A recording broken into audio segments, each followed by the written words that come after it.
5 দিন থেকে ওনার সাথে আমরা কোনোভাবেই যোগাযোগ করতে পারছি না। এখন আমরা সবাই ঢাকা থেকে চলে আসছি, তো আমরা ওনাদের সাথে যোগাযোগ করতে চাচ্ছি। ওনাদের কোনো খাবার দাবারেরও আসলে ওখানে কোনো ব্যবস্থা নাই। জাস্ট আমরা একটু জানতে পারছি যে ওনারা একটা মসজিদে আশ্রয় নিয়েছে। এখন আসলে উপর আল্লাহর প্রতি ভরসা ছাড়া আমাদের কিছুই করার নাই। আসলে অনেকেই বলছেন যে পর্যাপ্ত খাবার আছে বা হচ্ছে মানে পানি যান যেগুলো আছে এগুলো সব আছে, কিন্তু আমরা এরকম কোনো কিছুই আমরা এখন পর্যন্ত আসলে পাচ্ছি না। আমার অনেক আত্মীয় স্বজন আছে যাতে খোঁজ খবর পাওয়া যায়নি। ওরা ফুলগাজী পুকুরাম এদিকে থাকে, সাগরিয়া দিকে পাওয়া যায় না। আমার মানে দাদুরাও সবাই বাড়িতে আটকে গেছে, এরপরে আমার পুকুর সবাই আটকে গেছে। অনেক কষ্ট উদ্ধার করা হয়েছে।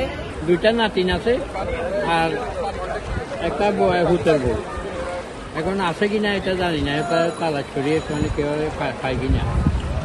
তাদের কোনো খোঁজও পাচ্ছেন না আপনি? যে কোনো খোঁজে পাইনি। আর মেয়ে বিয়ে দিছি অনন্তপুর, সেখানে আপনার হাতে 7-8টা গরু আছিল।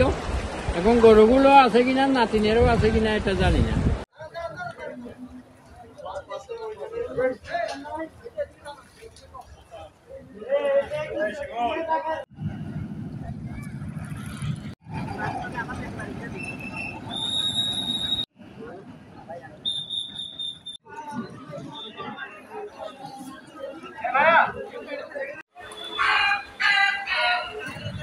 আমরা সমস্যা আমরা আজকে কিছুদিন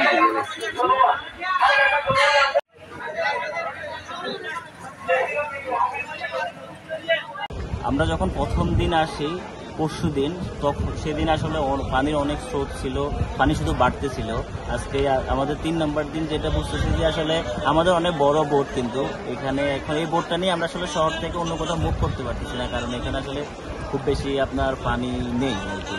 পানি এখন মোটামুটি অনেক ভালো পরিমাণের নামছে। তবে আমরা ধারণা করতেছি যে এখন আপনি যে জায়গায় দাঁড়িয়েছেন এখানে আপনার আজকে সন্ধ্যার মধ্যে পানি আরো অনেক কমে যাবে। গ্রামের সাইডগুলোতে বিশুদ্ধ পানির খাবার, এই 2টা জিনিস খুবই দরকার, ঠিক আছে।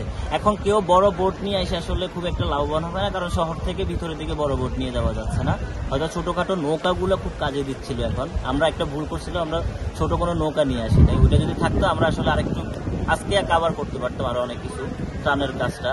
কিন্তু আমি আসলে আমার নিজের এলাকায় আসলে যেতে পারতেছি না। ছোট একটা নৌকা থাকলে আমি আমার নিজের এলাকায় হয়তো বা গিয়ে আসলে কিছু ত্রাণ দিয়ে আসা যেতে পারতো আর কি।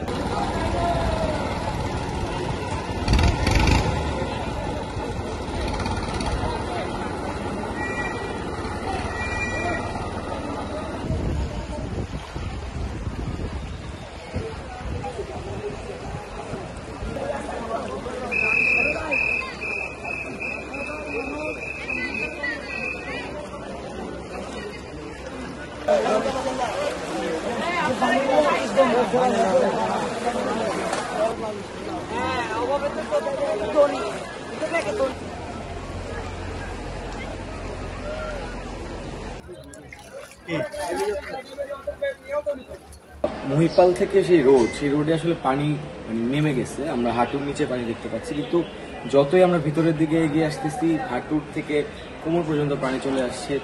এখন কিছু কিছু জায়গায় আমরা একদম গলা পর্যন্ত পানি দেখতে পাচ্ছি। তো আসলে মানুষরা বাসা ছেড়ে ভ্যান নৌকা যা পাচ্ছে তা দিয়ে আসলে আশ্রয় কেন্দ্রগুলোতে যাচ্ছে, পরিচিত মানুষগুলোর কাছে চলে যাচ্ছে, যেখানে আসলে একদমই পানি স্পর্শ করতে পারে না। ওই জায়গায় আসলে অবস্থান করছে। অনেক মানুষ রাস্তায় আসলে খোলা আকাশের নিচে বসে আছে।